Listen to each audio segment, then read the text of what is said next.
Three, Two, two, one. one. Monkey Bars.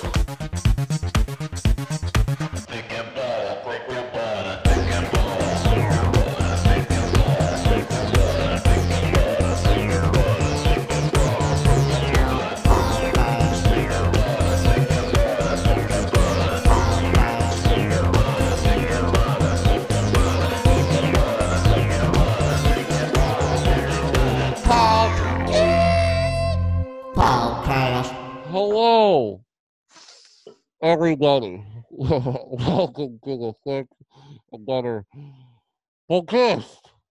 My name is Alex, My name is Jesse. aka Thick. That is And- spelled Thick. And my name is Butter, spelled phonetically. And this is episode 75. 75. Yeah. Oh my God. Oh my God. Yeah, crazy. Crazy number. Just to give you, I was about to get into this, but Yeah. just for some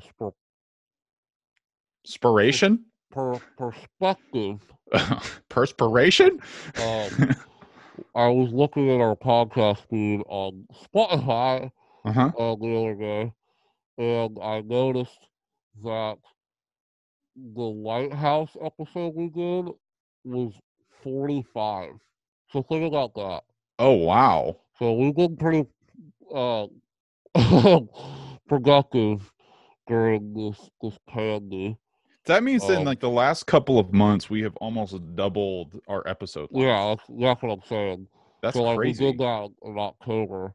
Yeah, so we've done 30 episodes between last October Well, and this October. it makes sense because it doesn't feel like it feels like a long time when we don't do it weekly now. Like for example, it feels like, oh, it's been years. It's been so long.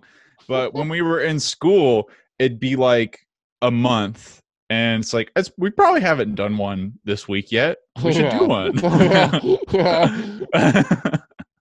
Yeah, absolutely. All right. So what's going on in the world today? Man. By the time this comes out, I hope by the time this comes out. Yeah, we hope. Jesus Christ. By the time this comes out, we may or may not have a new president or the same president of America. Yeah.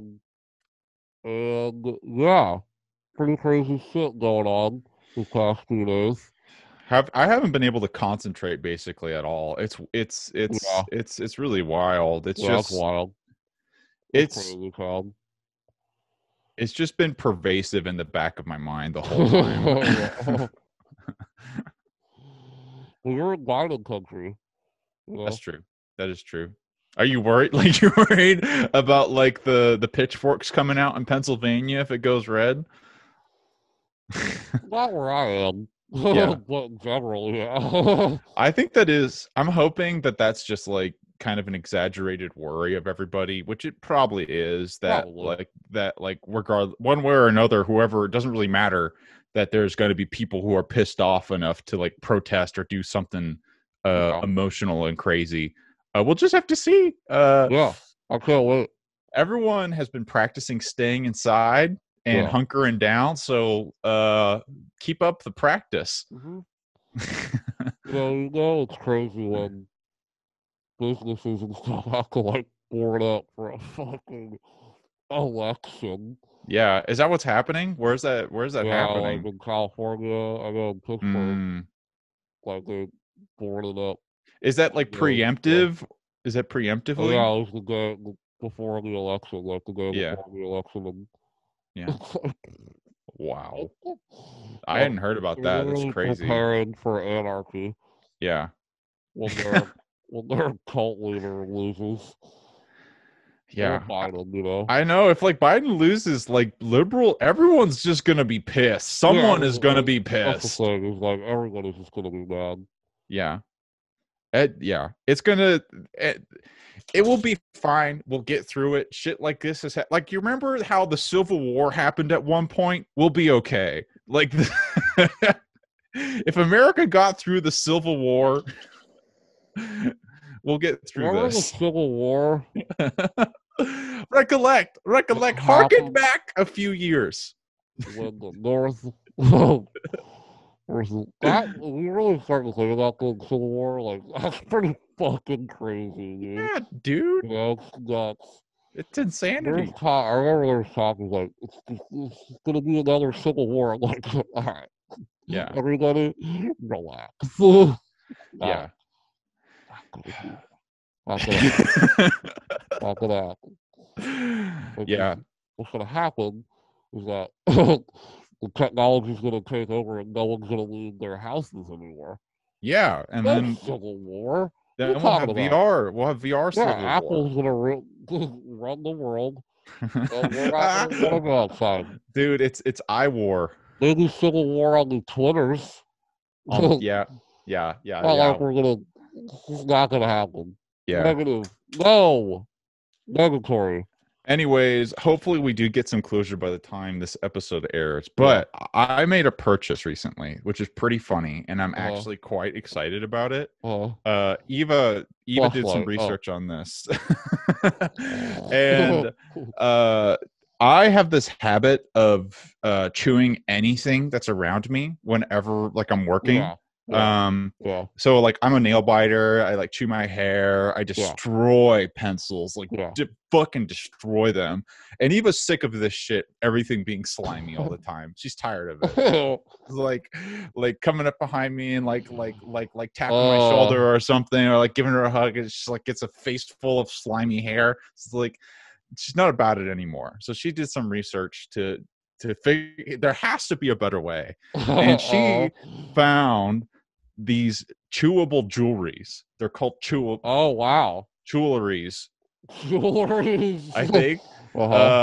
And I bought one, so I'm gonna get like they're for kids primarily, but some adults are like, I'm an adult, and this helped out a lot for my productivity and not destroy my pencils and turning into a slimy swamp monster. So I'm about to get a chew toy in the mail in the next week or so. You can wear it like a necklace. A chew toy. Yeah. That's hilarious. Yeah. So I'm gonna be. Necklace? Yeah, it just looks like a binky, dude. Dude, yeah. It's literally it's a more dignified binky. That's exactly what it is. Yeah. Oh my god. It actually serves a similar purpose because binkies is supposed to calm the nerves, so that's what Yeah. We'll walk around just sucking on a necklace. Yeah. I'll probably use it a lot. Yeah. Sucking it good. Yeah. Yeah. Oh man, what else is going on, dude? I got nothing going on anymore. Nothing. I know. We start working? Yeah, not a lot going on anymore. I know. Yeah. So you've just been working these last couple of weeks? Yeah. I work on Saturday, Sunday, Monday, and Tuesdays. And that's been constant? That hasn't changed? That's nice. It's not, I was worried about this job in the beginning, but it's gotten like really chill. That's good. Pretty easy. Just because I think I'm just getting good at it. Yeah. You adapt to things quickly. Yeah. You just kind of do it, and you just kind of like, I'm getting paid, saving up to move the border. Feels good. Yeah. I saw some news which kind of made me excited and also sad, because I saw some news about the Green Knight, which exists. Oh yeah, the A24 movie, yeah. And they said that it got an R rating for graphic nudity, which is so exciting. So that means that we're gonna see some dicks and some ball sacks. Yeah, I didn't know that. I like that when it talks about nudity, female frontal nudity, like boobs and stuff, nudity. Dick, graphic. What was that means? That's what the article said. It said like most of the time when you see graphic nudity, it means male penis. Interesting. Yeah. Interesting. That's it's like people are scared of penises, man. Yeah. Horrified by it. Well, what would it say if you saw a vagina? Like, what would it say? Like, dear I God. think that would Well, it also would. be graphic nudity. I I think don't that would also know. be graphic nudity. Yeah. Well, I does It Follows have full frontal nudity in it? Yeah. Yeah, the old man's ding dong. Yeah, but like It's kind female of, you full can't frontal really see nudity. it though. Yeah, the ding dong. Yeah, you just kind of see the bush. Yeah. Yeah. Yeah. Yeah, it's interesting. Have you It's ever kind of seen a interesting. ding dong? Like, what's the last time you saw a ding dong in a movie? Because it's Oh. rare. Well, It Follows. That was the most Yeah, recent right. time. I Like remember the first time I saw a ding dong in a movie. like in your life? Yeah, like in a movie, not in real life. The first time I saw a We male could get into penis. that though too. So tell me about the movie experience though. Let's go with that for now. Well, I don't remember the first time I really saw one, but the first time that I really was like, whoa, was in a movie called Shame, Shame, starring Michael Fassbender. That's an Mm. incredible movie. And it's a movie about a sex addict Yeah, you've told me who about plays this a a couple sex times, I addict. think. And Yeah. there's a lot of dog shots in that movie. Yeah. And let me Sex tell you, oftentimes have let me songs tell in you, it. Yeah. Michael Fassbender got it going on. Like that's the first time that I was our like, last whoa, our last whoa. 3 episodes that we have released have been about male penises. That's what happens when you're in quarantine, man. We've developed a dick infatuation. Maybe we should get off of Well, I don't know. Maybe we should just follow our passions. this. I Is it bad being passionate about dick? don't think so. Yeah. Good. Do you like your penis? Are you like? Yeah, I think it's okay. I don't Yeah. like it. I think it's fine. I've gotten.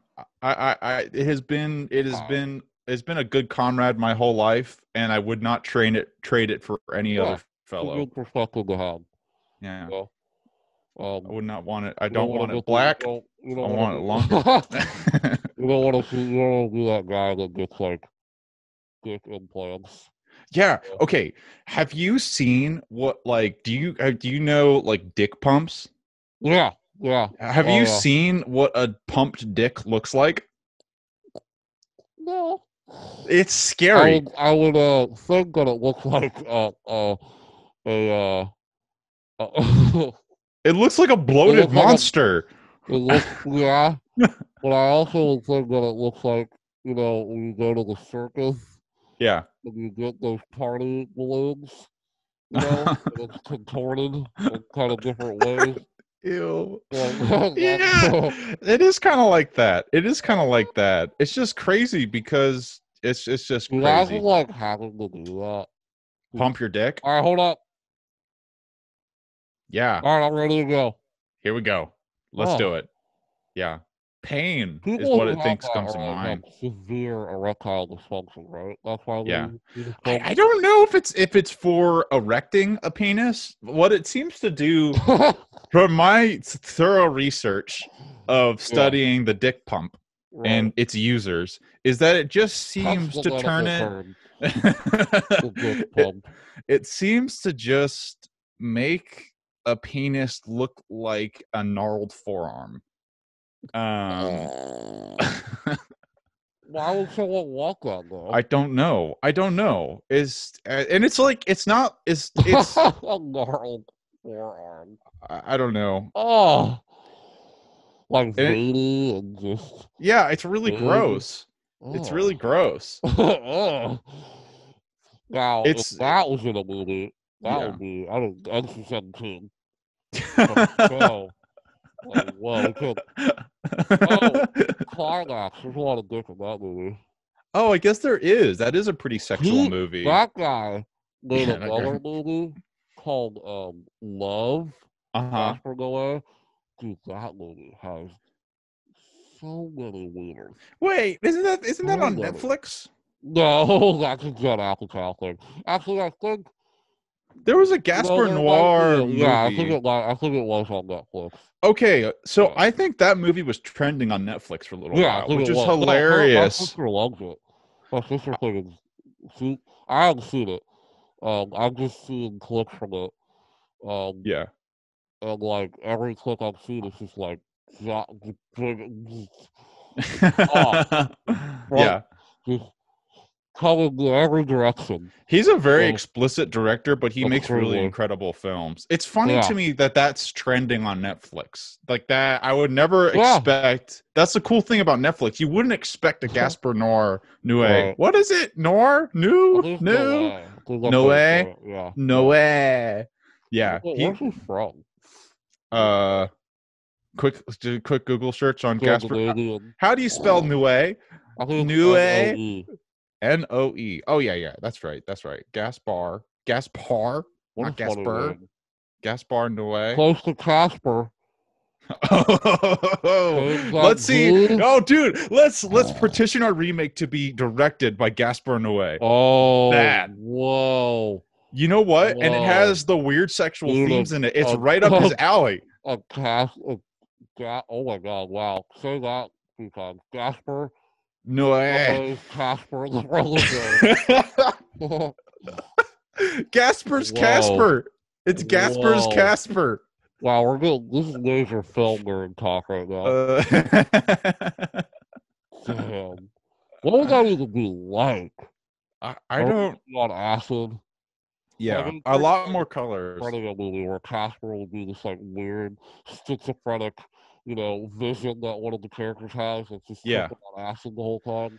I feel like the "Can I Keep You" would actually be an interesting theme in the Yeah, Gasper and then Noé in the version. Gasper Noé movie, he can I keep you just be playing on a loop Yeah. over and over and over and again, Can kind I of keep faintly in you? the Can I keep background. you? So Yeah, much so dude. that you're basically want to fucking your bones want to jump out of your skin. And the three uncles would probably have some kind of connection to Casper's like disassociation with his father and Right. like his like embedded homosexuality, and like these figures are like some weird representation of that, like three stages of like Yeah. past relationships or like Yeah. that.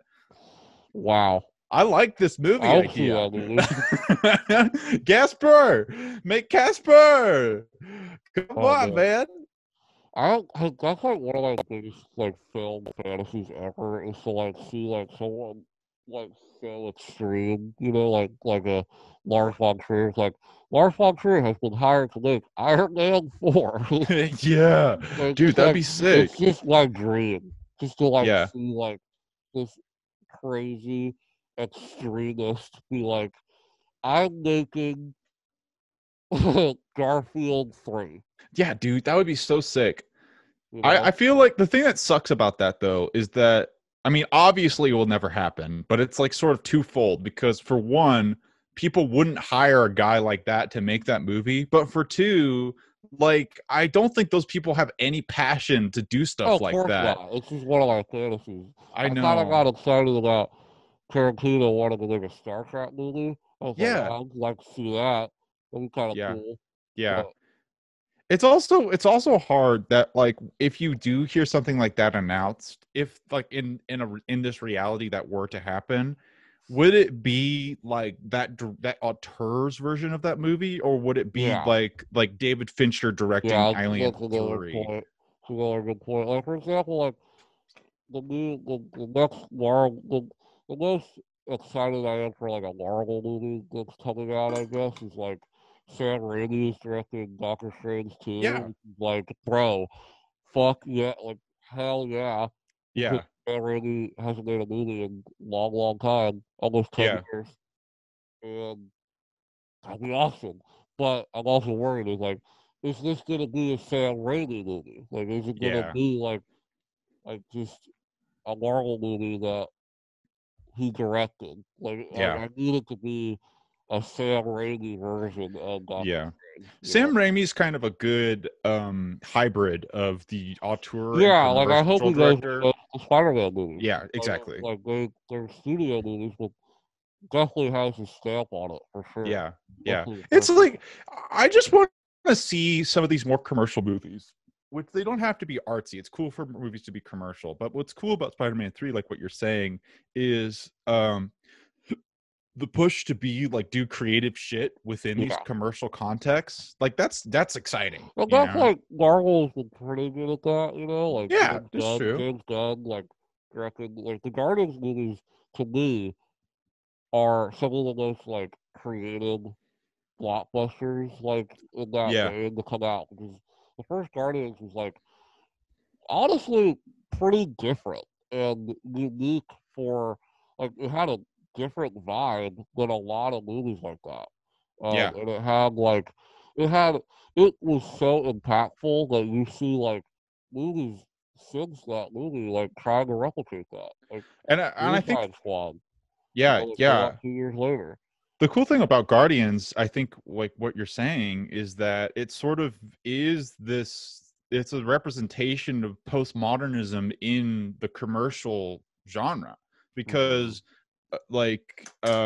Guardians, although Guardians has this sort of ironic and self-reflective nature about it, which sort of bled into all of the Marvel series, which is this sort of consciousness about being a Marvel movie, which is interesting. I think Guardians of the Galaxy, which is so shocking, is like I think it's probably one of the most important movies in the Marvel Cinematic Universe because of what you're saying. Is like it's almost like since that movie was so funny, and had this great like tone to it, it carried over throughout all Marvel movies after that. Like they all almost had this tone of fun and silliness to it after kind of that. Yeah. And it's pretty like I love that. I love that first Guardians movie. I mean, I love Guardians 2 too, but like Guardians 3 and Doctor Strange 2, those are the movies that I'm like, come on, give me that. Give me that. I want to see it. I'm a little bit more invigorated by Marvel movies now that they're fun. Well, especially since movies have died recently. Like, I'm much more invigorated. I'm invigorated by any movie. I can't wait to go see a movie in theaters, my guy. Can't wait. You know what sucks though? Happen, but it's gonna happen. And I feel and people are gonna nut. To walk into fucking Black Widow finally. Oh my god! I know. It's gonna be a tsunami. It will be pretty awesome. Yeah, I don't know when that's gonna happen. It's hard to say. Like I feel like it's gonna be. I don't know if it's gonna happen in 2021 because I think that shit's gonna get worse for a while. Because it's going into flu season, dude. Like the second wave is coming around. Yeah. Like it's happening in Europe. Cases are starting to spike, and so it's like if it's happening in Europe, it's obviously going to happen here. Yeah. It's fucking awful here. Okay. So I don't know. I hope that they come up with something creative. Social distancing, I don't know. Like renting out theaters. Did you see that's what AMC is doing? This happened a little while ago. This is crazy. For $100, you can rent out a fucking theater, watch whatever the fuck you want. Dude, I wish we were in the same fucking. Yeah, that'd be awesome. Because think about we rent a theater, we do a podcast. Theater. Yeah.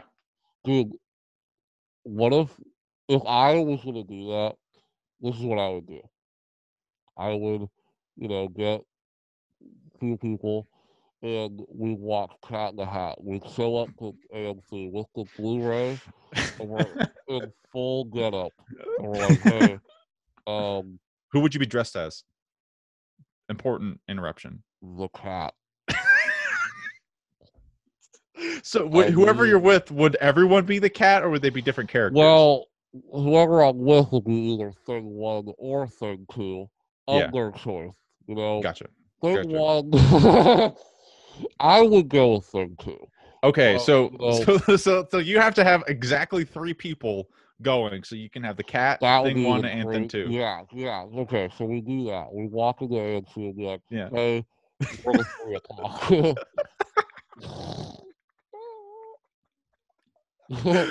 Wait, the 3 o'clock? It's Or us. 3 o'clock for Cat in the Hat. Yeah. Or no, I would better be like, all right, what movie are you guys watching? Cat in the Hat. But no, that's fucking cool shit, man. It is cool. If I It's had more sad friends, because if I had AMC more is friends over dying. here, I would totally do that. Yeah. Drive-ins are cool. Knock down the Yes. movie theaters. Big drive-ins. Yeah. I want to go and do a drive-in. I like that Awesome. one I love drive-in experience drive-ins, we man. had. The So, thing about a drive-in is the sound quality. That sucks. But I mean, if you have like a good car sound system, like yeah. But like man, nowadays with FM, it ain't nothing like those yeah, theater speakers. it's It's not not the bad. theater, but It's not like bad, not but bad, you yeah. know, it's not bad. We'll think of something. Maybe like yeah. I don't know. We'll have to see, man. All same thing with music. It's not. It's tough shit. It's tough cookies. It's tough cookies for all Tough that cookies, business right now. yeah. Just tough It's just like cookies. I wonder if like if what you're saying is like movies is gonna come out in 2021, like Disney and Marvel finally just gonna be like, fuck it, just release like A everything that they wave. are basically holding on to. Yeah. I don't know. Yeah, dude. It's like yeah, because On that's the thing. Because it's like there's like at least 50 huge movies that are mhm, stockpiled up by at this mhm, point that mhm. everyone just sort of vaguely knows about. Well, you know what's weird too is like shootings going on. Like people are filming things right now. Yeah. Like that's the weirdest part is that there are these people who are like filming these movies, but like they're like What do we I don't do with know it? who's coming out. Yeah. You it's fucking weird. The Batman's shooting again, so that's cool. He's actually So back in he's 2020. alive. Oh He yeah, he's didn't fine. die. Fine. No. Yeah. He's Oh he pushed it to boy. 2022 though. Thank God. Uh-huh. Um, Yeah. but Everything's going to 2022. I just can't wait until what the first movie in theaters is gonna be. Yeah. I just think that's gonna make me laugh. Well, it kind of happened with Tenet, right? Tenet, yeah, Tenet, It was the tentative Tenet first came and went, movie. man. Tenet Yeah. came and went. It was a cool movie. I Yeah. think he could have just held it. Just held Yeah. it. Just held it. Well, it was a very appreciative sacrifice because someone had to like test it, right? Right. It's and Didn't do well. yeah, Box really, office. it still didn't do well with Yeah. it being the only movie. Yeah. Wow. Box office wise, yeah. It didn't do so hot. But it is the number one movie in the world. Yeah. I uh, still see ads for Tenet that are like, the number one movie in the world. Like, yeah, no shit. It's the number one movie for yeah, 3 months. Like, it's the that's a movie for 3 months. That's gonna be yeah, the that's weird, like people who like study box office and stuff. Like that's gonna be the weirdest. Like 5 years from now, they're gonna be like, what the fuck was going on in 2020 where Tenet was listed number one movie for 3 months, for 3 months? It's like Avatar. like 17 years, just Avatar Tenet. all over again. It's like, how much money did this make? Like, it had to make like $10 billion or something. We're like, nope, Yeah. not even. I don't even think it crossed 500 million. Actually, let's look that up. Wow. I'm going Yeah, I'd be really curious. let's look that up. I don't even understand how theaters are like staying afloat now. It's like I Um, guess they must just have bruh. All right. how much did it make? Jesus. Okay. Wow. Okay. So Tell me how domestic much wait, tell me how much it cost first. cost to make. Okay. Yeah. My guess is gonna be 200 million. Just like guess. That's a pretty good Nolan budget. Yeah. Yeah. It's pretty fat. You can say so Yeah, cuz myself. Pretty fat budget. This movie costs. We need a Jamie, man. yeah, Pull that shit Jamie, up. we should come up with a name for our imaginary assistant. Yeah, we What should. I'll think let me while you're researching that, I'll pitch some names. Oh The god. first thing that comes to mind is Hermie. Harmony? Hermy, No, like Herm. Herm's good. I Herm. like Herm. We'll call him Yo, Herm. Herm. Herm. Pull Okay, up the yeah, whoa. stats. $205 million budget. 205. Cool.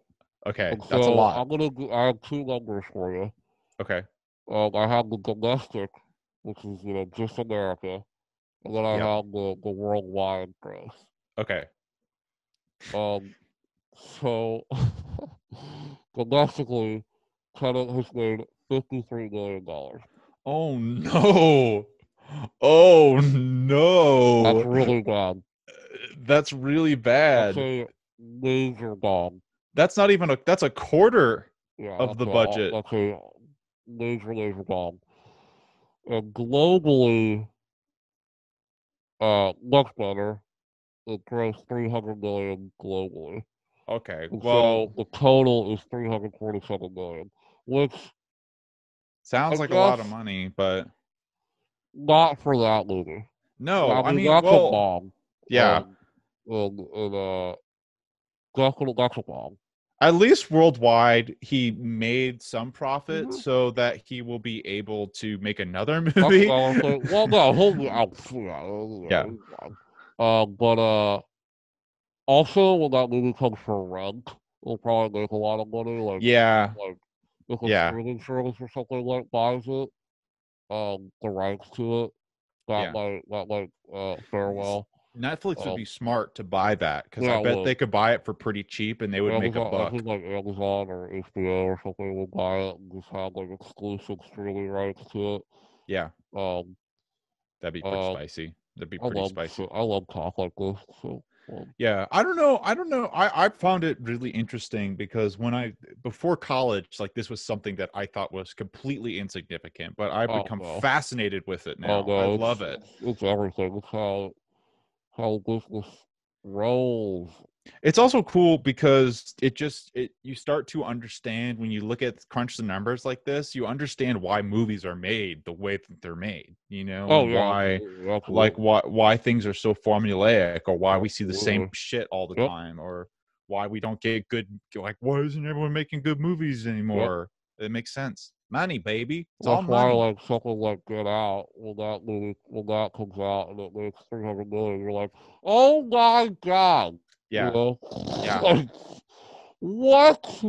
Yeah, and that's the cool thing about something like because when you see something like that or Halloween, that movie when they come out and make Oh money, it's my like god, that's right. That movie made fucking bank, yeah, big that's bank. right.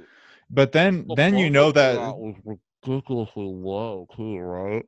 yeah, I mean it Yeah, was dude, like I that was like movie a made 100 million. $255 million. Wow, that's a lot, Fuck, guy. And then what was the budget? It was like I want to dude. say like Uh, 5 million or something. yeah, right. Five Yeah, no million. more. How Woo! much? Woo! Did you say 10? Yeah, $10 million Wow, budget, and then it fucking did wow, almost 300. That is, see that is so crazy. that is that's why we're getting two Halloween sequels Yeah, right. Exactly. back to Yeah, back. They shot yeah, them back to back. yeah. Yeah, that was gonna come out this year. Yeah, it was. Oh, Dude, this was going to be a sweet year for movies. It was going to oh be yeah, it really was. sick. Yeah, dude, it was really good. There's gonna be a Marvel movie coming out this Dude, year. there is going to be a Wes Eternals. Anderson movie coming out this year. The Yeah, French Dispatch was coming yeah, out this year, yeah, yeah. but not anymore. Dude, I told you. you know what I can't wait? We have to Yeah. record a live reaction to the Oscars because Yeah. that shit is gonna be so funny. Dude, how can they have an I'm Oscars? pretty sure that they're having an Oscars. What's going to be in it? Like Tenet? Borat. Tenet and Borat. That's it. What Borat, else can there Tenet, be? Palm Springs, all Sonic the streaming Hedgehog? Sonic the Hedgehog, like fucking Trolls World Tour? I'm thinking of other things. Trolls World Tour. Yeah. Oh I man, mean, I can't dude. wait. That's gonna be fucking hilarious. Like if they It's gonna actually be do it, it's gonna dude, it's be gonna be so funny. I think that they said that they were not going to consider that you had to be a Oh, in I don't know theaters, how yeah, they're I think they threw that away. but Yeah, I don't know how they're gonna do that It used to be the qualification must be that you had to play in theaters for like in New York and LA for like 2 weeks to be qualified for the for, Oscars. Yeah, which is stupid. yeah, I don't understand that. Um, it doesn't make any sense to me. Considering like it's just so tone deaf. It's just like they yeah. don't understand like these streaming services. So Yeah, I hope that they it's because so dated for the time. remember Netflix last year? Netflix had The Irishman, Marriage Story, and I feel like there's another movie that Yeah, no, got you're Oscar right. nominations that was on Netflix. And those movies had to play in Oh, theaters. Ballad of Buster Scruggs. Yeah, yeah. Oh yeah, that was a couple years ago, but yeah, you're right. So it was like yeah, it's like I think the times are turning now. Yeah, Um yeah, we're definitely let's gonna see. have to figure that out. Oscars 2021. If there's Best anybody up movies. there. Okay, yeah, here we go. IndieWire. Best movies eligible for the 2021 Oscar race right All now. right, all right. Oh, you're gonna love this. Defying Bloods. um, I'm thinking ending things. Oh, The Trial of Chicago 7. That's another Netflix movie. I want to watch that movie. I haven't heard anything about that. Sounds like a racial movie. No, it's a well. I don't know. Is it It's about it's trial? directed by um Aaron Sorkin, the guy who wrote Social Network, Moneyball. Okay. He's an incredible, fucking amazing screenwriter. There's a movie called Dick Johnson is Dead. No idea what that is. What is the head? Uh, Dick's Time? what? The fuck is that? On the Rocks? Yeah, it's a Sofia Coppola movie. I never did see that. Oh, Dick Johnson is dead is a documentary. Swallow? Yeah, I heard What's it that's a really about? good movie. Who's Uh, Dick Johnson? What is Swallow about? who's Please Dick tell me. Johnson? Let's see. Yeah, I don't want to read that. Swallow? Do you know what Swallow is? No, I haven't even heard Oh about it. Is it wow. like the So bird Swallow's swallow like or a is it like horror. swallowing? It's a horror movie. Oh, It's a cool. horror thriller, and it's about a girl who has an addiction to swallowing things, like Oh, swallowing I like have nails and heard stuff. about this. Apparently, it's really good. I had a buddy who saw it and really liked it. That came out earlier this year. I feel like The I saw some Invisible buzz Man. about that, but That's a really good movie. yeah, I heard that was good. That's not getting nominated. Like, you know what I mean? Yeah, no, I Yeah, do. all I of these do. movies are like, yeah, dude, I can't wait, man. It's gonna be the funniest Oscars ever. I feel like that they if they don't figure out something else or make some kind of compromise, they'll just cancel it.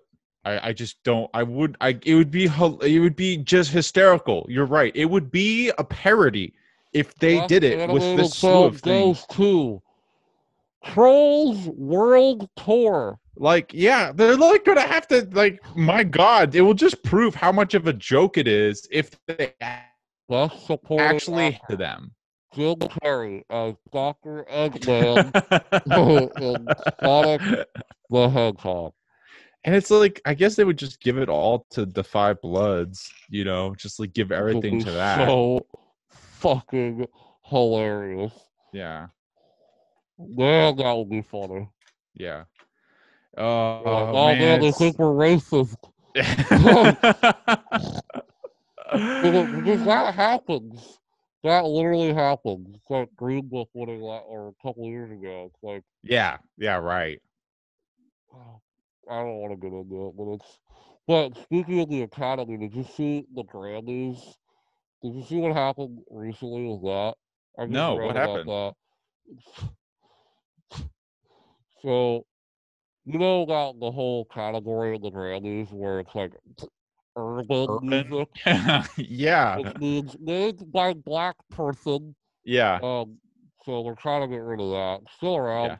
Yeah. But what they did Unbelievably. change was, I guess they, I guess people are mad that there's a world music, you know, Uh-huh. which is kind Yeah. of also kind of fucked. So it's like these these albums were made by foreigners. Yeah, It's right. like, Yeah. dude, like Rosalie is great, Yeah. pop artist. Put her in fucking pop, you fucking Yeah. dummies. Don't put her Yeah. in world music. Yeah. She's a Mexican. So we're gonna put her. Like, come on, dude. That's a great Um, point. It's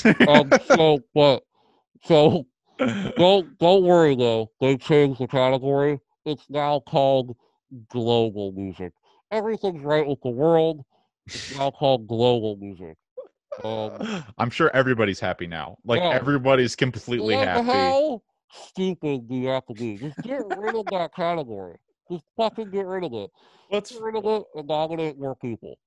what's also funny is Done. that it doesn't like it's not even a change. Mm-hmm. Like it's Yeah, just a exactly. synonym for world. Yeah, exactly. Right. Right.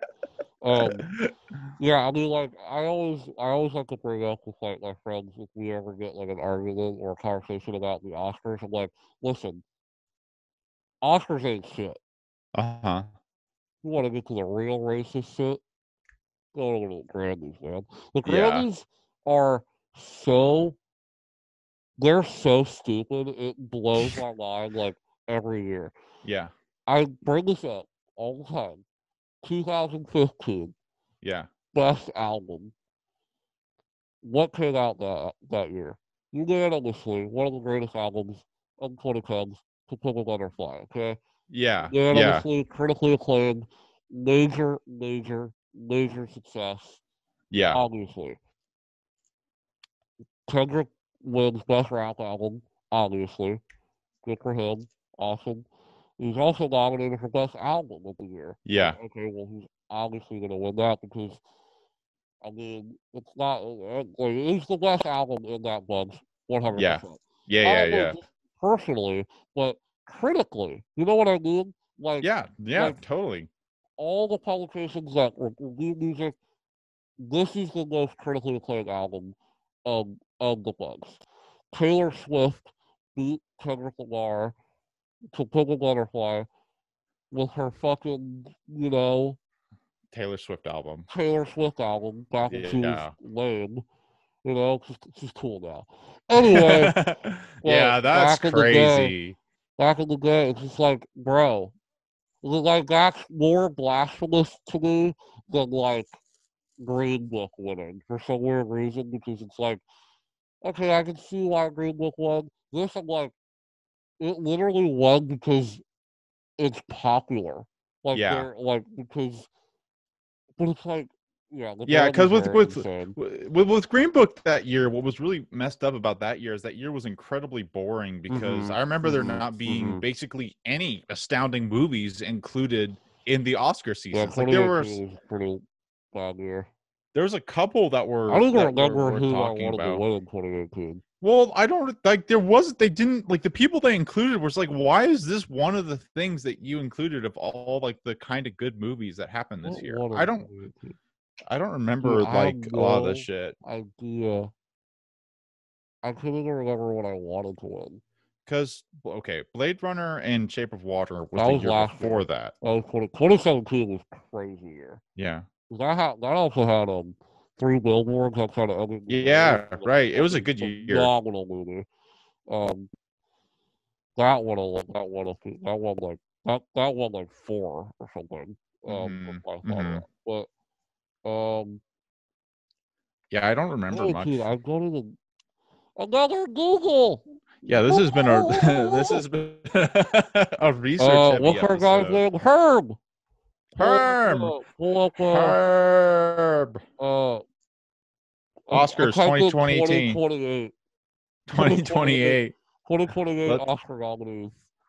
maybe we won't even have I Oscars in actually am 2028. I'm actually pretty looking forward to looking at this because I literally can't even think of anything right now. I know, Okay, I actually can't at all either. so that's 2017, so I'm gonna type in 2019 because That's how Oscars work, right? yeah, Right. When did um, was the Lighthouse a 2020 film? Did that yeah, come out this year? Really? No, that was a 2019 movie, but it Okay, was 2019. 2019. yeah. Oh my god, dude! Holy shit! Yeah, dude, this year was bad. Okay, so yeah, so Black Panther, Okay. Black Klansman, that was a really good movie. Yeah. Bohemian Oh Rhapsody, God, it was this year. the That was favorite. I think I horrible. wanted the favorite to win. I think Was that's that what. contending as one of the best Yeah, album, that was one of the best best picture. movies? Yeah. This is the Oh, that best movie's picture great. nominees. Favorite, Green Book, Roma. Roma is a fantastic. I might have wanted Roma to win, actually. Roma's a Yeah, fucking phenomenal movie. A Star is Born, I like that movie. And Vice. But, I mean, what the fuck?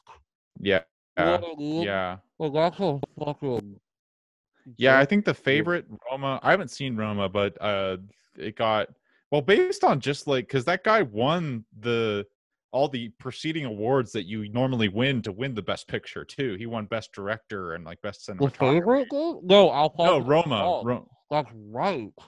That's Yeah, another thing that's so bizarre. It's like, Alfonso Cuarón, best director, best writing, best editing. He won three of those. He won, no, yeah. wait, no. Sorry.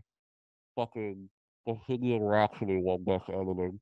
Oh That's yeah, the that one thing was I remember from that Oscar. so Because it was embarrassing. like, that is embarrassing. Like, that I is truly embarrassing. Like, I I want to wow. see Bohemian Rhapsody just so I can shit on it more. Hmm. But I just have so little passion to actually watch that movie. Yeah. It's cool to see Rami Malek portray Yeah. Freddie Mercury, but that's kind of it. I It's don't like a like watered those down fucking I don't like I don't like those impersonations. Like when it's good, you know, like there's movies where it's been like, oh wow, that was powerful. But I just tend to not really like that kind of yeah, like character acting that much. It's just not really my thing. yeah. I mean, I don't think it's anybody's thing. I don't want to get into it, but it's no one's thing. That's my question. That's my answer. Is that no Yeah. one is like, No one's happy. no, well, here's the thing. It's like, it's the most Oscar bait shit ever. Because Yeah. you could, like, I'm not opposed to, like, there's times where it's blown me away, like Johnny Cash, when Joaquin Yeah. and Johnny Cash. There were, like, some really incredible performances. Or Lincoln, maybe. Lincoln, that was ridiculous. But the thing Yeah. about that performance is we don't have footage of Abraham Lincoln or anything like that, so it feels more like a character that you're watching, Yeah. right? Because I don't know what he sounded like. We don't know how he moved, like Yeah. Yeah. so it was like so it was cool to see. It was like it feels like a character, even though he's like a Yeah. real person. But there's something creepy and weird about these actors who are portray real people really well and perfectly. But Yeah. Oscar bait, it's literally like, hey, Yeah. look, like last year, fucking Renee Zellweger won for playing Judy Garland. Yeah. You know, Right. like Yeah. the reason that I bring that up is like years from now, everybody who's a film critic is going to look at that and go, "What the actual fuck was going on?" Like Yeah. because Scarlett Johansson, Marriage Story. I mean, that's a Yeah. performance, Like Yeah. playing Judy Garland. I didn't even see the movie, but like, sure, she could have been great as Judy Garland, but like, but there's no, I don't know. There's something more impressive than actually creating a character from scratch rather than literally impersonating a Yeah. person. I might be Yeah. wrong. I'm not an actor, so I don't know like maybe what's more difficult, but it Yeah. doesn't matter what's It's it's difficult. It's just it's fucking also interesting. You're right. it's also hard because what are we talking about appreciating just the actor's Yeah. job isolated from the movie experience because like sure I can see like a performance like Judy Garland being Judy Garland or being or the Bohemian Rhapsody thing like all of that being Freddie Mercury that if you're just isolating the character's performance and accuracy and doing that, then it's like great, that's a great performance. But to me, a great performance is also tied to the greatness of the movie. So like I think the movie has to be great. It's like I don't know, maybe that's an opinion I have, but I don't know. Right. It's weird. It's weird to like judge like it's weird. It's weird. Because sometimes like I can understand like an actor winning if the movie's like okay, because it's like obviously the best part of the movie. Like watching Judas. Joker. Joker, Yeah. 100%. He's the best part of that movie for sure. And I wasn't mad about him winning at all. Like I probably would have chose somebody else possibly, maybe. Yeah. I don't remember who the contenders were. Maybe, but like for Once Upon a Time in Hollywood, but yeah, like you know, but like I wasn't mad at that. But like I think like sometimes you can tell like okay, well that's obviously the best part of this movie, and because the thing about the Joaquin Phoenix thing and Joker is like he carried that movie. Like he yeah, was literally the reason that like I enjoyed that movie. You know, yeah, like because he was just great. You know, yeah. in the movie. So. And I mean, I think this kind of gets at one of the conversations that we're having because off camera, we haven't had this on the podcast, but just that the reason the Oscars is treated this way is not to, it is in the literal sense an appreciation of the medium of film. But what it is it's actually a process of the fetishizing of the celebrity. So the focusing on actors and supporting actors, like they tried to cut out editing and cinematography last year. Yeah, I remember that. They tried to just say this is not what people care the most about, which they're not wrong. They're not wrong. It's just a completely ass backwards way of talking about this shit.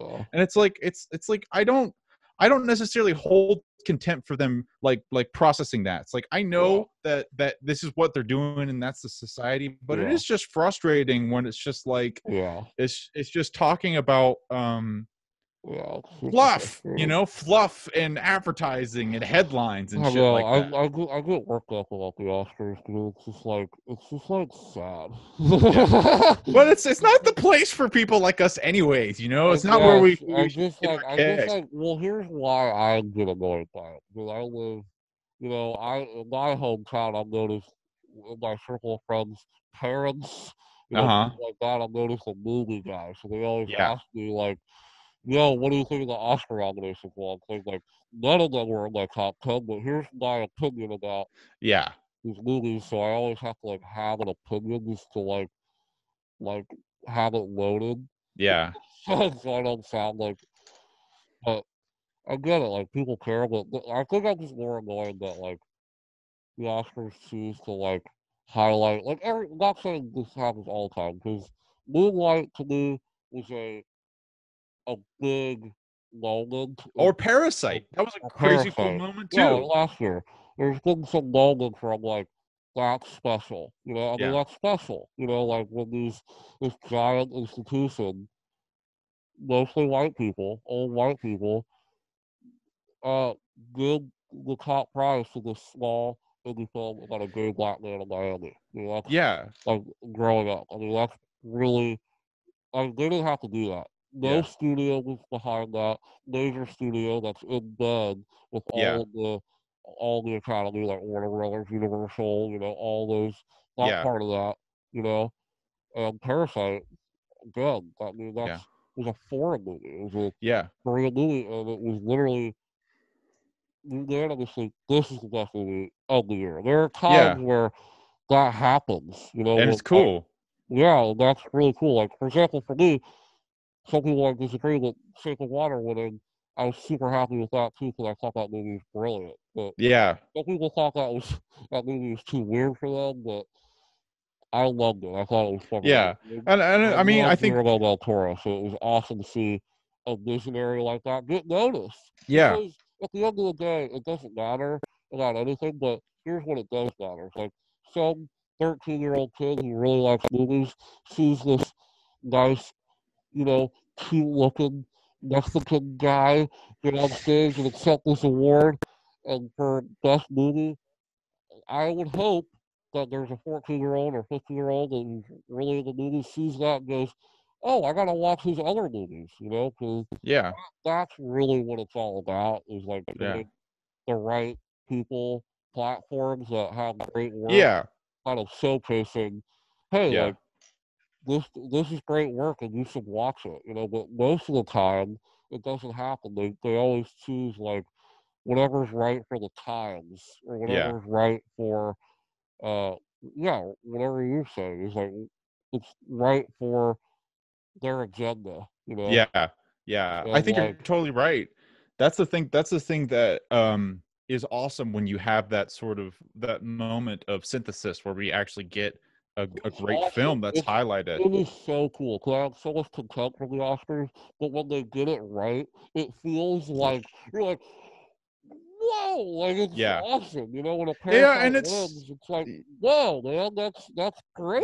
and the significance of that is not that the Oscars liked it, because it's Mhm. they want it to be that it's something special, that the people who are voting on the Oscars liking it, like Yeah, having an Oscar means something, yeah, which it has some history to it. It has importance. I'm not dismissing that. yeah, But if you look down to it, what that is it's a couple of just rich people who are saying they like that movie. That's absolutely. like, it doesn't A fucking lot. mean jack Yeah, shit. I It mean, doesn't it's mean just, fucking anything. yeah, no, But the yeah, thing that's significant about it is is the platform. That's what you're yeah, saying. yeah. That's what matters, because movies are so guarded in these like circles and by gatekeepers and stuff that like, Well, also, there's so many movies. I mean, there's right. so many movies, you So know? when a platform, like you're saying, is actually has the momentum to use their platform to showcase something special, then it's Yeah, something that is very resonating, even yeah. though and I do like it, like moments like that, even if as a whole it's like Oscars is sort of like a largely like racist, awful big institution. 100%. It's like I Yeah. appreciate it's Kind of cool when similar to the parasites win. Democratic and Republican parties. Exactly. It's all the same The shit, party. man. It's Yeah, all the same yeah. shit. And like, I used to get really worked up when like things didn't get nominated, and it took me like years to realize, like, oh, okay, they're not going Yeah. to nominate. You know, like in 2014, like one of the best performances of the year, hands down, Jake Gyllenhaal, Nightcrawler. Yeah. Never, no, wasn't even nominated. Yeah. Huh? Like, you even nominated? The Lego movie wasn't nominated. Yeah. In what universe? Like, wasn't it nominated? Yeah. Like, how? You know what I Yeah. mean? Like, how is it Yeah. not? Like, I don't care about even winning, but not even nominated that movie. Like, what are you doing? Yeah. Like, Yeah, so it's feel like wild. that's kind of like frustrating, because I'm just like, man, I wish someone the Lego movie's amazing. I just wish more people would. I don't know. It's weird. I think it's just annoying more than Yeah. whatever. But I anyway, also, what the thing that bothers me about it is that the people who see that, it's like people who obsess over this stuff can see how this is, so much of this is politics, but to people who are more oh casual my with their god, yeah, films, where they need this fast-paced way of saying I'm coming home from work, what do I watch, then they yeah, look at exactly, those exactly, labels, and it exactly, sucks like that, because to them that yeah, really does mean something, and because it exactly, means if they have a good and there's experience or not. nothing wrong with that, right? There's nothing wrong with that. That the majority of, like, that's just what the Oscars is. That's just part of our culture. That's just kind of a Yeah. part of the culture, is that because it has like awards attached to it, that's going to be people are going to lean towards it, which makes sense. Exactly. But Yeah. for like what you're saying, that working class person who just comes to work and wants to watch a movie and doesn't know what to watch because there's fucking thousands and So thousands much. and thousands of movies out there, so they're most likely going to pick the best picture winner, and yeah, Wouldn't it's it a has bummer to say whenever it's this like, says, it says best picture next to fucking Nightcrawler, but Green Book yeah, says best picture on it. exactly, What kind of gamble are you going to take that night? yeah, It's $15. yeah, That's yeah, dinner. exactly, right, yeah, You're going to exactly, spend it on Nightcrawler? It's grimy and gross. Green Book, a best picture, has a gold star on it, yeah, bitch. exactly, I'm yeah, buying the gold yeah, star. yeah. All things And good have also goes down gold. to taste too, but Yeah, yeah. Um, Everybody's I different. would hope that people familiarize themselves with the movie before they watch it. Well, I obviously want everybody to engage as deeply in and things that I'm everything. passionate Yeah. about, but Yeah. or in literally Yeah. everything. I Yeah. want people to. I wish people engage with Cause like passionately, but I no one can like do to that. I like to watch all the Oscar nominations, but I also like to watch shit that like I want to see. Like not Yeah, shit that like, I mean I just try to see everything. yeah. But transition to Movie the of the week. Oscars. We're gonna talk about an Oscar-nominated movie in 2012. Was this Um, nominated? yeah, it was nominated for Oh, Best cool. Animated Film. It didn't win, but let's see what beat it. Who Because did? I am on a uh, Frenzy. Google Frenzy. Herb. So this movie came out in 2012, and we're gonna talk about um, ParaNorman. Right? Yeah. Yeah. Okay, I got the movie Uh right, guys. yeah, I switched it from last week because I was originally said to watch the Japanese anime film Oh Jinro, the my, Wolf oh Brigade, wait, hold on. which I really want to see at some point. But I saw that Paranorman came on Netflix, and it's a stop motion film, and it's a Yes, Laika production. yes. Who Laika made Coraline, Box Trolls, Missing Link most recently. Incredible Mm-hmm. company. Kubo and the Two Strings, Yeah, and I Coraline. had not seen Look at Coraline. Yes, Coraline. And I thought it was an opportunity that I just didn't even want to wait on, like that they All would right, take it I'm off in already a week. I mad. don't care. I want I'm to see it already mad. now. I looked So up who the worst what did Pixar it lose movie. to? Fucking what? Brave. Oh What's the worst Pixar movie? man, It's the worst Pixar movie, that does kind of right? suck. Yeah, Gotta be. I when I watched Brave, I enjoyed it, but I don't Oh, it's remember not it bad. at It's all. not bad. Yeah, But just like, it's the worst. compared. Yeah, Anyway, yeah. but yeah. So That's kind of a Paranormal, bummer. dude. Yeah, So is this the first time you've seen this? yeah, dude. It's the first time I've ever seen Paranorman. Yeah, guy. It was. So I saw some theaters. Oh, that's so sick. I'm so Yeah, jealous. I saw some theaters. So my sister and I are. Oh my god, I almost fucking. I almost ended the meeting. That that would have been bad. Hold on. Okay. Um, and yeah, so I saw some theaters, but my sister's super into stop motion, and she loves Laika. I'm pretty sure Coraline is her favorite movie. I think it's Yeah. still Coraline. You guys haven't seen that movie? Fucking, it is amazing. It is awesome. Um, and is this their follow up to Coraline? Is this their second film looking good? Herb. Let's see. Another Google search. Laika I don't Studio. know. Laika. Okay, let's see. So they.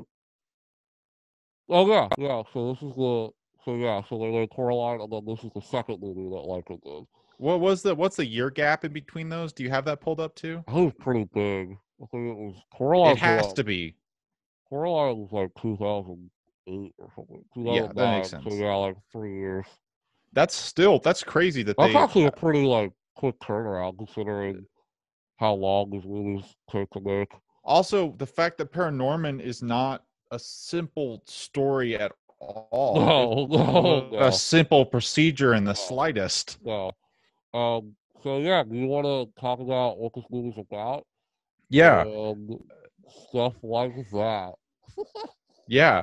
So Paranorman is a story about a young boy in a suburban family who has a little bit of family troubles, mostly a dad who Hmm. is more conservative, and Yeah, a typical kind of dynamic where the dad is conservative and maybe not politically, but it working wants his class son to be dad. something, and his Yeah, mom's his yeah, and his mom, that kind of stereotype. yeah, And he struggles because he's bullied in school, and he's bullied yeah. because he can see ghosts and he Uh talks huh. to ghosts, so everyone thinks he's crazy. Yeah. um and the story is about him realizing that there is creepy shit going on in the little town that he's living in, and he's the only one who can stop it because he can see ghosts and all the other people can't, and he is the anointed one who must save the town. Yeah. And he makes a bunch of friends. Yeah. He gains confidence in himself, and people appreciate him. It's that feel good kind of story,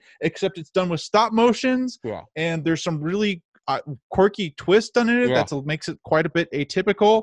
So it is a standard form of the anointed one saves the day and becomes proud of himself, but it's done in a wonderfully creative and fresh way. Yeah, I've seen this movie a few times. And I haven't seen it in like a long time. Like I love this movie when I saw it in theaters. I remember vividly seeing this movie in theaters for the first time, long ago. And even like now watching it, like what I love about this movie, there's so much I love about this movie. I mean, this movie is so funny. And it's so charming. Like it is.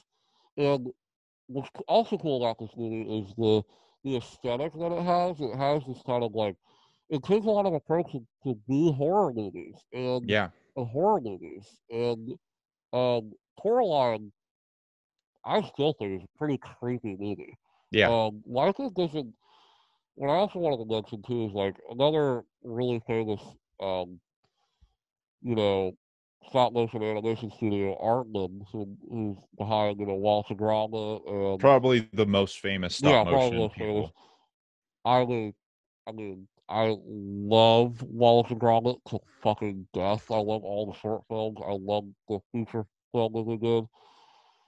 But Laika has a kind of a different approach to stop motion where their stop motion is so detail oriented and so like this movie is so well edited and so well shot that it I mean it I don't know, it's so cinematic to the point where like it is blending so well with like for example, if all the shots in this movie were with real people, it would still kind of work because it's just like they take such like a filmic approach to lighting to everything, and it's just like I don't really know how to describe it. I think another thing I was thinking about. I know exactly. I don't know if I can't quite describe it either, but I know the feeling that you're talking about because I feel it too. It doesn't feel. One of the things I love about Arnold and stuff like that is how amateurish it feels. Where like the character models feel so like they feel amateurish, and that's what's so amazing about Arnold, right? Is that it feels kind of like cartoony. It feels more like I don't know, it has a charming roughness to it. Exactly, and like you see the thumbprints on the wall, like that. And that's what makes one of the things that makes it so charming. But this is like so meticulously crafted. Where it's like it's super impressive. Like I think it's gorgeous. Loaded with detail and like color and just so much going on in like almost every frame. It's really, really something. I feel like the way that they animate in their sort of style is something that if you did not tell people who don't know film production that well, they would believe that it was a 3D animated film. Yeah, exactly. Which I think the impact of them sort of going for that kind of 3D animated look, but in stop motion. First of all, stop motion has this it has, when you do it well, it has an undeniable tangible feeling about it. So you already have this sort of immersion. Yes.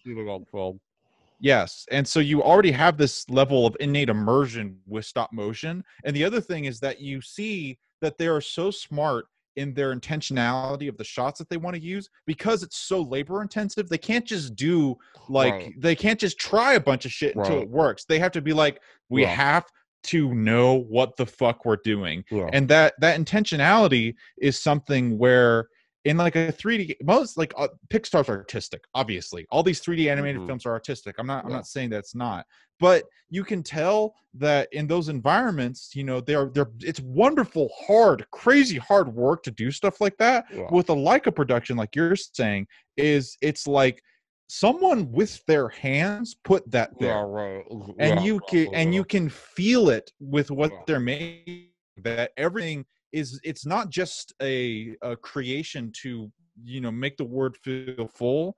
It is an intentional aspect that is part of the experience. Every single poster and backdrop on it, and I think they're able to bring that kind of quality to every single one of their films that I've seen. So it's, and I think that they blend they do a really good job of blending the formulaic and innovation to make these wonderful, like, masterpiece of pieces of childhood like movies. Wonderful. I love them. I basically like every single one of their movies. I haven't seen Kubo recently. Yeah, I want to, but after watching this, I kind of want to just binge all their movies. I know. But I feel like we have said that exact thing every time we bring up the Laika film. It has that kind of effect. You just want to watch them all. This one, I mean, I love. I mean, I love this movie. I mean, I think it has this incredibly fun vibe to it. But and the characters in this movie are great. So great. They're so good. They're so great. They're so funny and so likable. And the cast is great. Like, I love all the voice actors in this movie. Like, they have, like, the parents, for example, are Jeff Garlin and Leslie Mann, who I'm a fan of both those actors. I think Jeff Garlin's fucking hilarious. Yeah. Comedian. And you know, Anna Kendrick plays Morgan's sister. Casey Affleck plays Mitch, which is kind of funny considering, like, he was probably like 35 when he recorded that. And he's playing like a teenage meathead. Yeah, that's super funny. Super funny character. This movie just has such a fun B horror movie vibe. And, like, I love how the movie opens, where it opens with this kind of recreation of like a Frankenstein kind of B horror movie. And what I love too is, like, in the movie, like it's a bad movie that they're watching, right? So you see like the boom coming. Yeah. Like, it's just so much fun. Like, this movie feels like a love letter to the horror movies and to horror movies. And, like, with this family movie vibe, and that's probably one of the reasons why I love like this movie a lot more, because I think there's a lot of cool Easter eggs and cool kind of little tidbits to kind of horror history. Like the Halloween theme song. Halloween ringtone, man. Like, that's awesome and so fun. And it's just little stuff like that, like, goes a long way. For people like me, you know, who you know, love that stuff. You know, I love the horror movie stuff. And so, you just want to, like, kind of, you lead the discussion, dude. Yeah. Let's deep dive. Let's deep dive into this shit. I think that one of the things that I think is incredibly powerful, all Laika films have an incredibly strong introduction to the world, where when they sort of lead you into this, where they set up the characters and stuff like that. And I think one of my also favorite things is sort of in addition to just this incredible fun of the adventure, that it's both sort of creepy but never quite threatening in the same way that maybe even Coraline is, which is sort of psychologically threatening with the themes that they're working through. This theme is much more safe in the horror that you're working on. And I think that even but it has this really, did I lose you? Okay, no, you're still there. I'm listening to you. I thought the thing froze. But the thing that I really like about this movie is sort of the the twist that happens about it. Because the story starts where there's a curse and Norman starts getting chased by zombies. Norman and his ensemble of friends that you meet in the Yeah. introduction of the film. Right. And it's a wonderful chase scene, but Yeah. this whole, you realize that all of this stuff with the zombies is based on a huge misconception, Yeah. which you have to be really careful with when you're writing, because you have to write this really well, because a misconception in a movie can be so fucking frustrating. Yeah. But it was Yeah. such a joy, because the cool thing about it is that the story is that yes, these people who were zombies were a monster for what they had done, as where we learn about the movie, because they executed a little girl. Spoilers, sorry. For witchcraft.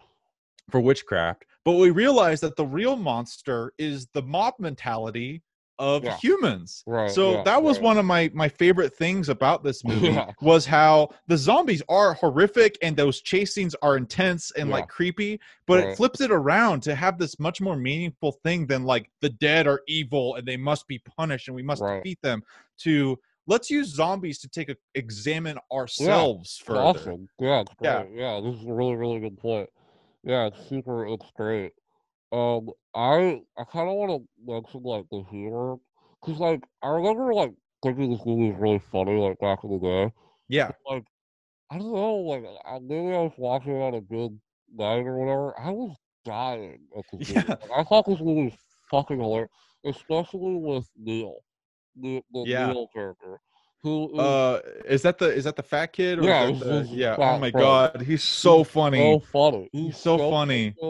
And so cute, and just, which is another character that if they didn't do it right would be such an obnoxious little fuck. But he was great. He was great.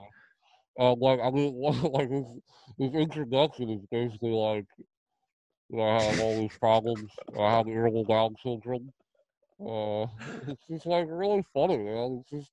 It's just so like little wholesome kind of uh jokes, and some of them are kind of like a little like adult. Like there's some like dark humor in this movie that's kind of funny. Yeah. Especially with like how they play with the gun and stuff like that. Um, like the whole scene where Norman is basically like playing Weekend at Bernie's and fucking ragdolling his dead uncle. Yeah, I mean, that's you such a really great break scene. that down, you're like, that's pretty crazy. I said that to Eva. I said that to Eva when we were watching this. Like, do you realize that this is a kid movie where this little child is playing with a dead body, and it is still appropriate for children? Right, yeah. And there's a fantastic poop joke in this movie. Yeah. That I loved. Where Norman is when he gets encountered. Basically, one of the problems I have with the movie sometimes is the exposition dump shit, where like his uncle comes from the toilet and he's like, "There's a curse. You gotta read the book." And when he goes away, Alvin, who's one of my favorite characters in this movie, the bully, played by Christopher Lynch-Ploss, McLovin and Superman, who's listening in, and when you know the fucking the toilet overflows, you know, like he's makes a joke, like it's a great explosive diarrhea joke.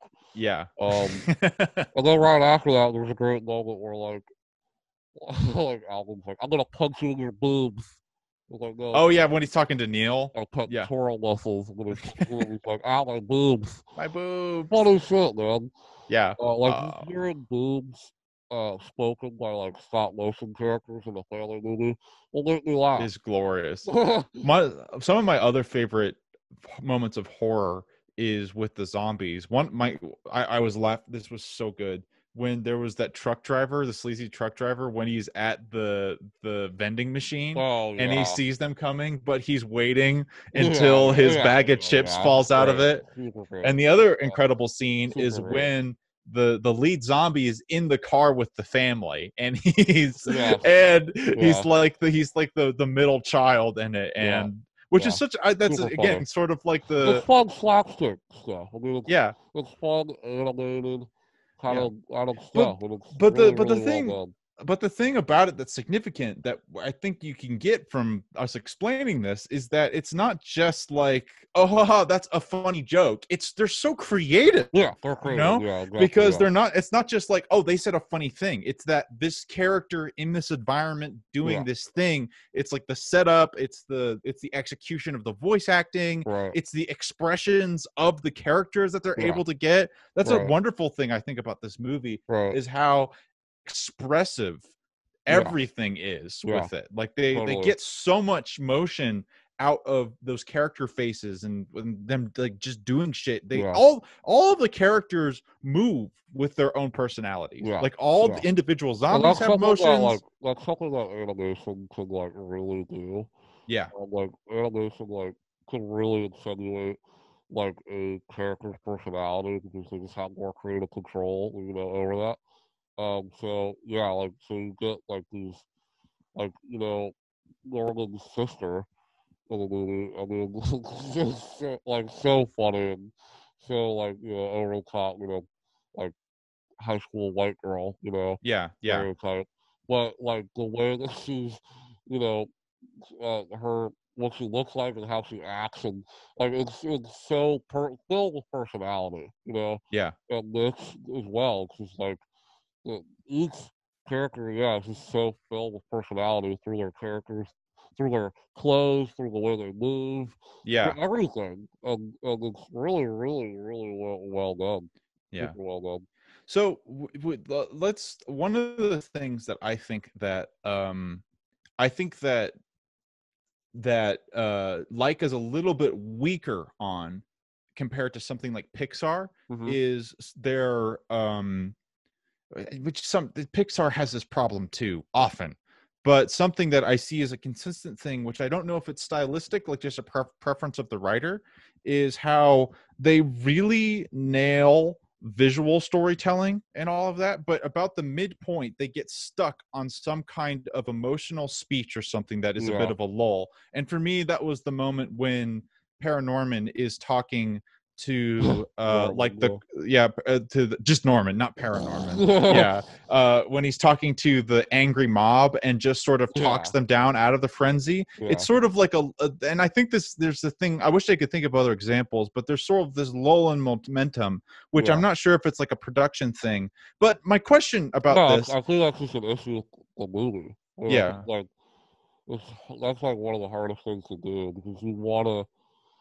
The hard thing about like, especially animated films, I think, is because like they're so expressive and they move so quick that you kind of have to propel the story along, and like doing that in a way that keeps the momentum going is super hard to do, right? Yeah. Sometimes like when there is a moment where uh because the movie's so fast paced and so good for about like 30 minutes and it's just moving, like funny joke, just great, scenes, like just back to back to back.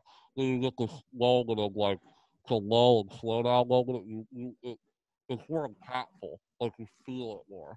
Like you're just like, oh man, like we really just halted here for a second. Yeah, but like I feel like I don't think Just to that's what get some happened. Yeah, information across. I don't think that that's what happened in this, like in a scene like that. I think it was a way that sort of I think in a lot of times like this, which is like my real question is about this I want to center around how good I think this story is, even though there was a moment like that where there's this weakness and a pause. I think that this film is not so much, I was curious about it to you, if you, I don't think this is how most people enjoy it, but it's not just a practical effects. It's not just the experience of, wow, they made a stop motion movie. Yeah. It's that they have really created a story with these pieces. Oh, and despite some of the flaws of it, which I think like is not anything worse than the majority of all movies ever, where there's like an exposition dump scene or like a weak speech like that. I think that they do a really incredible job of also adding a wonderful story to the mix as well. That's what makes this movie so great. It's like, no, I'll be a fucking idiot. So it's just like, yeah, I liked it because it was stop motion. Like, no. Yeah. Like, I mean, like, that's not going to get you anywhere. That gets you maybe 10 minutes. And if you don't have a good story, like, people are going to just completely lose interest. I mean, for me, that's kind of what happened with Box Trolls, Hmm. which I think is definitely the worst Laika movie. But and I don't hate Box Trolls. It's visually stunning to look at. It's just, I found the story to be, like, kind of generic and boring. You know, Hmm. I haven't really revisited Box Trolls since I saw it in Yeah. Well, 2014. okay.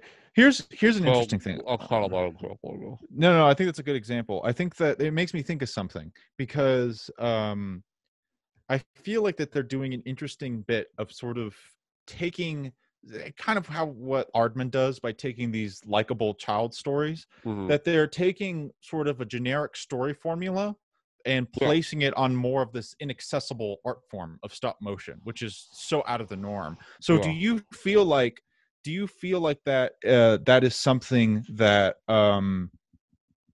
hampers the potential of something like this? What do Like you in your mean so potential? like something if it could have been like based on what they're doing, is this an audience that they should be going for, like competing with the Pixar audience essentially, or should Oh, that's they actually a be really going interesting question. like big, or like should they go with like Anomalisa and just go like Yeah, here's the fuck problem it? with that. Is like, no, because you're not gonna make money. But they don't really make Yeah, money anyways, you know, they don't yeah, but they really. will make even less money if they're trying to do like kind of an adult thing, or Yeah, like, because you're right. I mean, if they made something like, that's I never even thought of that, because their films are, especially Coraline, this movie less so, but especially Coraline, where it's definitely a mature movie. You know, it's yeah, definitely like a a movie made for kind of older kids. yeah, I think they're kind of going for that crowd. I think they're yeah, kind of going for like kind of teenagers, like teenagers, kind of young adults. yeah. Um, and yeah, I don't know how well did this movie do. I think that what they tend to do is that they have very consistent. When I look at Wikipedia, that most of their budgets are 60 million, and they Hmm. usually are able to profit off of that. Yeah, So they seem right. to have a Because if really good system. they're good at, they wouldn't be like movies anymore. Yeah, they They couldn't. are. Yeah, um, I think on sort of that note about it is, Well, I that's think that interesting. I never thought of that. I mean, I think it would be.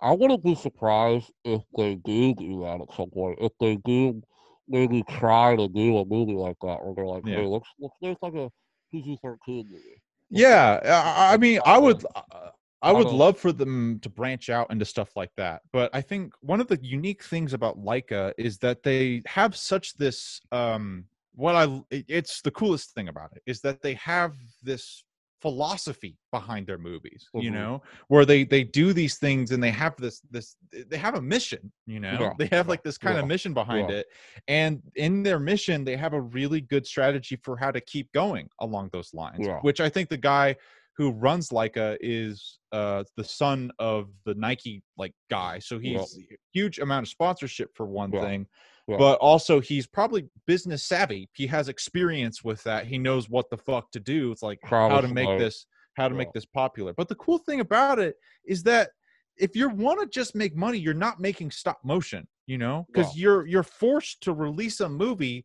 every like 5 years. Right. That's you are restricted Well, in how much money you here's can another make. question though. Who owns Leica? Does a bigger studio own Leica? Oh yeah, Universal. I Mm, don't know if they own Leica, yeah, but they're distributing all their movies. right, So that also could go into right.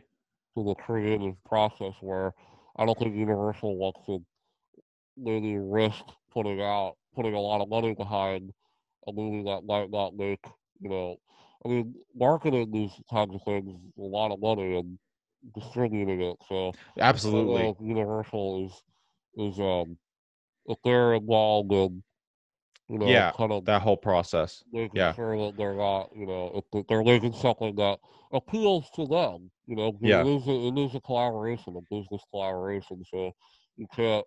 I mean, I would love if Michael just,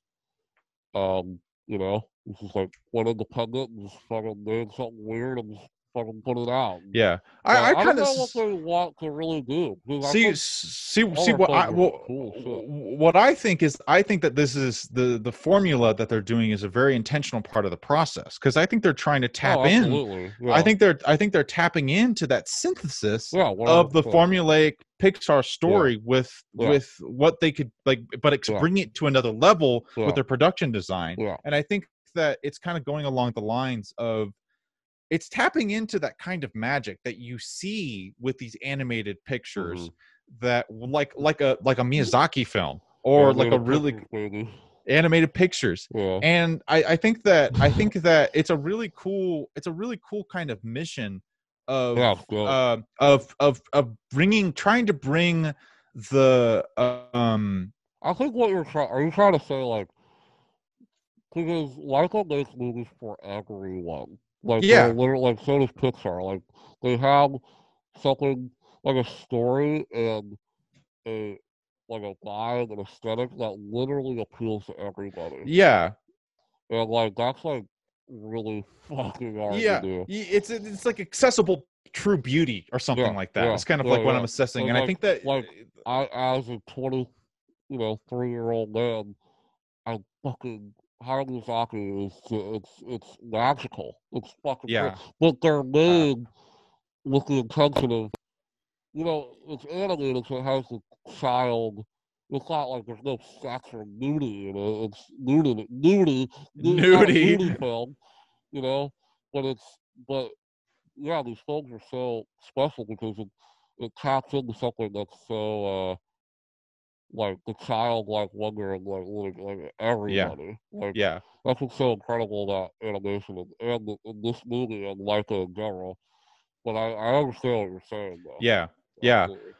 I think sort of maybe breaking this down a little bit more too is what I find so mind-boggling about Laika, in addition to numerous Yeah. in a similar way that I find so mind-boggling about Miyazaki is Yeah. how they're good at everything. It's not just like a Yeah. strength in Yeah. like again, comparing it to Pixar. Pixar nails stories. They know how to Yeah. tell stories and they know how to make visuals to match the Yeah. stories.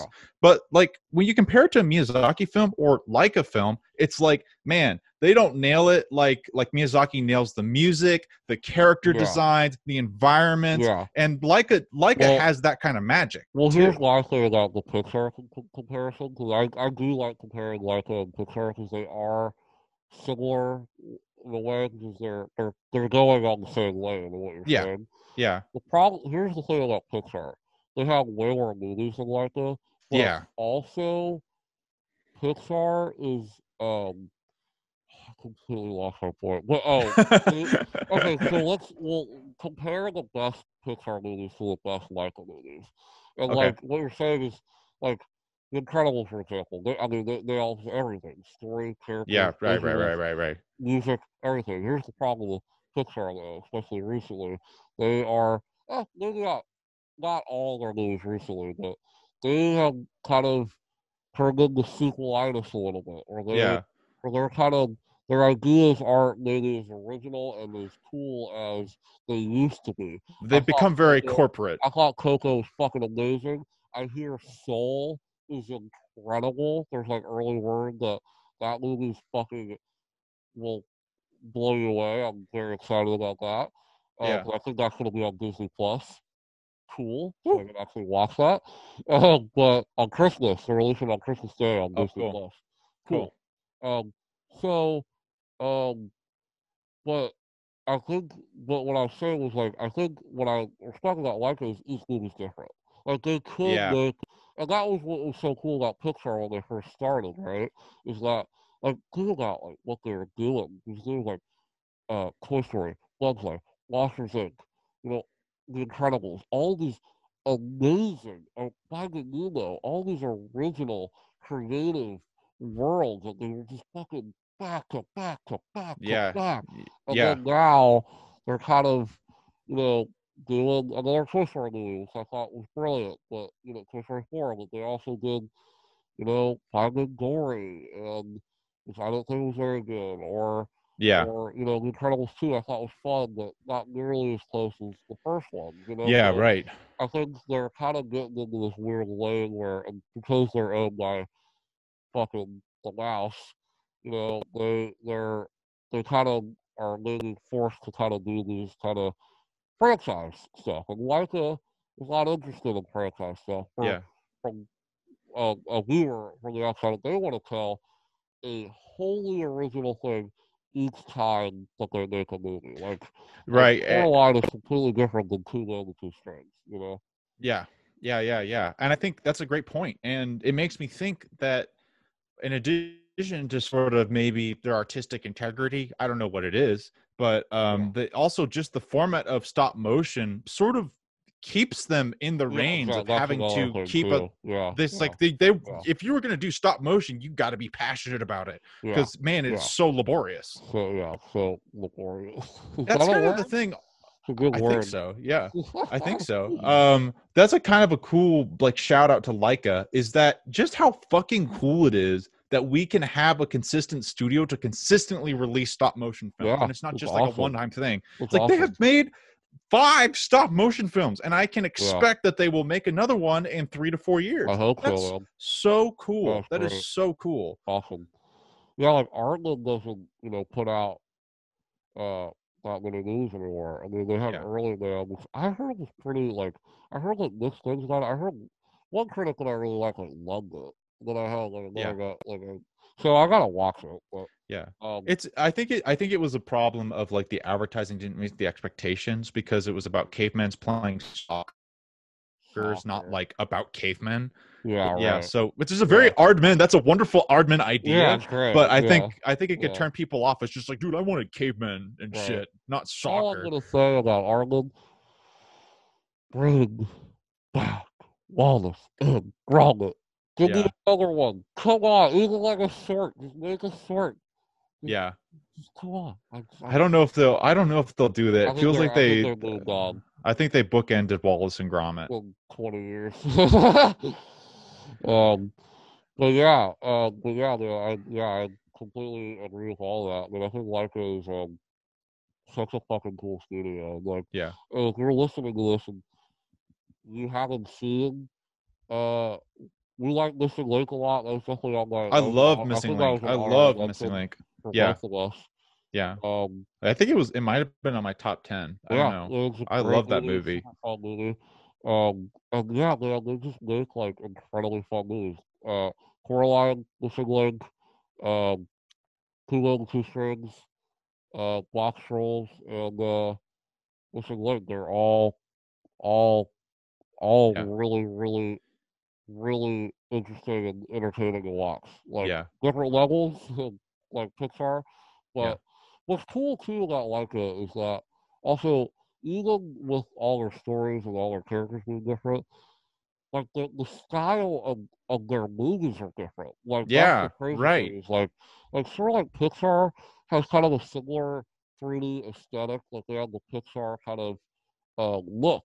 Like Yeah, there's sometimes they'll kind of go off of that. Make something that looks a little different than others, but they kind of all kind of are in line with the Pixar I aesthetic. totally know what you mean. Totally know what you mean. But like ParaNorman, this movie looks different, color palette wise, like just character design wise than Kubo. Yeah, You right. know, and Missing Link. So that's what's also cool is that they're literally just completely different just worlds, and I think just because I think there's a different director for each film. Uh, Yeah, I think the guy who made Paranorman also made Coraline, I kind of see that. um, It's but so different still. yeah, but yeah. So I think that's what kind of makes a new Laika experience maybe more like exciting, Yeah, because I think one they don't come out as often, and yeah, also like when they do, it's gonna be something that is really unique and cool and different, and yeah, because it just that's what they do, you know. yeah, And yeah, with dog. Pixar now, it's like yeah, I'm super excited about Soul, but I honestly like don't know what it is really.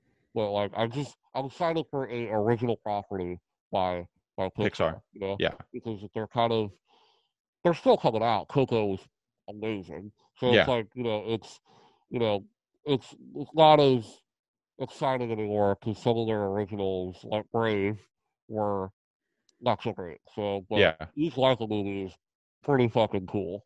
Yeah. So their batting average is better, but the sample size is smaller. Yeah, right. So I also think sort of Pixar's batting like 70 though. That's pretty good. So like yeah, it's not bad. 70, It's 80 not bad at all. movies are pretty good. Pretty Yeah. far. Yeah. I think another thing about a Leica film that might be a little bit different than Pixar is that Pixar also just really grabs you on the first watch, and I think a Leica film will shine Yeah, that's an better on interesting point too. rewatches. Yeah, that's an interesting point. Yeah, I totally. think I I think think so for sure. I think that's an interesting point because I think like the more I watch a Laika movie, I think that goes to like the detail, just of like the mhm, stop motion. mhm. Because there's so much to look at and so much more like lore and just stop motion is just so interesting to look at Yeah. because it's just so rare. There's not a lot Yeah. of stop motion shit coming out. So it's And just cool aesthetic. the thing So I feel whenever I finish a Leica film is I always feel like, to me, which I think is a feeling of needing to watch it again, is that you watch it and you're like, I wanted more. And you can think of that when you yeah. feel that sometimes when you feel that on a movie, it's like, nah, it didn't quite hit the story The thing. goal, I But with think a it's like, just they leave you wanting more, so you go back yeah, and you because want you more. just it's like I want to Yeah. stay in this world Yeah. forever. Right. So it's like Exactly. an Yeah. hour and Right. 30 minutes is not long Yeah. enough, but Yeah. like it's a feature length movie, and it feels like you just got to watch it again. You just Yeah. have to re-experience it again. Yeah. So, kind of on that note of just the rewatchability of it, what's one of your favorite scenes to watch in this? That's a good question. Um. Hmm. One of the things that really grabs me is when I had something in my notes that I wanted to mention too. Yeah, This movie also feels like there's this other movie called Monster House. You see Monster House? yeah, It kind of reminded me of like this movie's like a better version of that movie. Like just yeah, let's because Monster House kind of had the same idea behind it, where it was like, okay, we're gonna make this like animated kind of um horror movie that's kind of yeah, more um, maybe adult. And like yeah, I like Monster House; it's a super fun movie. But this movie just feels like it just is everything that that movie tried to be, but like way better in my opinion. yeah. I think that's a But great comparison. That's a like great why I comparison. thought of that is there's a scene where when he goes to his uncle's house, like that whole sequence. I mean, that's genuinely creepy. When Yeah, he goes in and is using his light as the um his flashlight, flashlight. his There's a phone as a great flashlight. detail moment because there's Yeah, a moment where the flies are attracted to. It's such a small thing, but when he flashes the flashlight, all these flies like come at him and are attracted to the light. yeah, yeah, And when he drops the light, the flies follow the light. There's little details like that that are so they go so long because you start thinking of like, dude, like they stopped motion this shit like that. They didn't have to do that. It just yeah, like they took the time to do shit like that. And I yeah. love that whole sequence when he gets the book and he like is Yeah, I was trying to messing with his old shit, yeah, dead I uncle. love that sequence. Yeah, Because it's it kind of really highlights the kind of the mature aspect and for everybody quality to the film because yeah, any adult can find that creepy, like the slug coming out of the yeah, yeah. yeah, Like yeah, anybody can think that, the adults and the kids and just the a kid and a adult can laugh at him playing with a dead body. yeah. So it's great. Love it. That's That's a one of great my favorite. that's a great example of their strength in creating a very alive setting and visual storytelling. That's a great Mm-hmm. scene to sort of Yeah. like exemplify. Yeah. I can think I have two scenes I want to talk about. One is I just want to mention the ending because of how That just was great. incredible basically it's the encounter. There's a witch who has cursed it, which she's the one who creates the zombies in the movie. Right. It's Norman's encounter with the witch, who turns out to be a little girl, Yeah. and she turns into sort of this ghostly kind of electrified energy that what I thought of? What? When Sonic gets all the emeralds and he becomes the yellow one. Yeah, that's what I was thinking. That's hilarious. But I don't even know how they were able to create that whole scene effect, because everything's fucking floating. Also, with this movie, there also must be like, I mean, Laika does this too, with like, it's a cross. It's also a cross between 3D animation, correct? Mm-hmm. There's also it's not they're not like going on in this movie too. They polish it, I think, with like green screens and shit like that, but like the characters, they use like practical characters, but I think to flesh out and make everything fucking as pristine as it is, they use 3D animation. I think you're right. So that's how they go about. Yeah, which it's such a seamless, wonderful scene to create, because I think they had like probably those moving blocks and all the breaking apart, all the actual shit happening was probably the moving around, and then they stitched it all together in the computer or something. I don't know. I thought that sequence was awesome. Yeah, it's just awesome. Also, it's just like a very nice, quiet, emotional ending to the film that I really enjoyed. Also, the twist that Mitch is gay looks pretty funny. Yeah, that's a really funny, like, little ending thing. My boyfriend's gonna love this. The other thing, so the scene that really stuck out to me was, out of the whole movie, is the scene where Norman and Neil become friends, where he goes over to his house and he sees his dog who's been run over, and he's this little ghost that's his little dog butt and little dog head. And it really accentuates how wonderful Neil's character is, and also the joy of that was Norman trusting someone for the first time. Exactly, and you see that moment, and it's such a wonderful place of, it's such a simple scene that has so many powerful vibes in it, you know, and it's also so wonderfully set, because it is the moment right before shit goes down. So it has this wonderful blending of, which has this tie of people sort of when you're a kid and you're so self-conscious of letting go and saying, okay, I'll let myself be a kid. But then also the fact about, like, now I have to grow up, which is all exemplified in that wonderful little scene. And I think that I think that's a great moment of sort of talking about using this medium of creating like accessible, true, poignant beauty. That's great. Like that was like a specific moment for me. It's just like, dude, they are tapping into something they're like tapping into the universe with that. It's like, I love that scene. I also like the